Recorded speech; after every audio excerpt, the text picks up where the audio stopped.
PSG 5 and Spurs 3 in Park des Princes. And இந்த கேமில் star பார்த்தீங்கன்னா நம்ம விட்டினியா ஹேட்ரிக் அடிச்சிருப்பாரு. ஆனால் அந்த 2 கோல் ஃபஸ்ட்டு 2 கோல் பார்க்கணுமே, ஒருத்த சொருகிருப்பாடே, என்னடா அது அவன் போடுறான் ஃபஸ்ட்டு டச்லேயே அடிக்கிறான் டாப். இது அதெல்லாம் சத்தியமாக சேவ் பண்ணவே முடியாது, யாராலையும் சேவ் பண்ண முடியாது. செகண்ட் கோல் லெஃப்ட் ஃபுட்டில் காலர் அடிக்கிறான், third goal penalty. Vitinha top form. And அதுக்கு கேம் ஸ்டார்ட் பண்ண பார்த்தா ஸ்பர்ஸ் நல்லாவே ஸ்டார்ட் பண்ணியிருப்பாங்க. ஆனால் எனக்கு இன்னமும் புரியல எதுக்கு 5 பேக் போட்டு 3 சென்டர் பேக் தாமஸ் ஃப்ராங்க் போடுறான்னு தெரில. அங்கேயே அவர் ஆப்போனண்ட்டை வந்து ரொம்ப ஓகே உங்க ரொம்ப பெரிய டீம் அப்படின்னு சொல்லிட்டு வராரான்னு தெரில.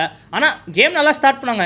கோலோமோனி இன்னைக்கு இந்த கேம் செமையாக ஆடினார், ரிச்சார்லிசன் செமையாக ஆடினார். கோலோமோனி 2 கோல் ஒரு அசிஸ்ட், அண்ட் ரிச்சார்லிசன் ஒரு கோல் அடிச்சிருப்பாரு, அசிஸ்ட் போட்டிருப்பாரு. ஸோ ஸ்பர்ஸ் 3 அடிச்சது ஓகே, பட் 5 விட்றாங்க. எனக்கு புரியல, லாஸ்ட் கேம் எங்களோட 4 விட்டாங்க, இந்த கேம் 5 விட்டாங்க. ஆனால் இந்த 2 கேமுமே என்ன சிமிலாரிட்டி பார்த்தோன்னா 5 பேக் 3 சென்டர் பேக் போட்டு ஆடிருப்பாங்க. நீ எந்த அளவுக்கு டிஃபென்ஸுன்னு போறியோ அந்த அளவுக்கு அது ஏதோ எந்த குறிக்கோளுக்கு போறியோ அந்த குறிக்கோளே நடக்கலைன்னா எனக்கு ஒன்றுமே புரியலையே.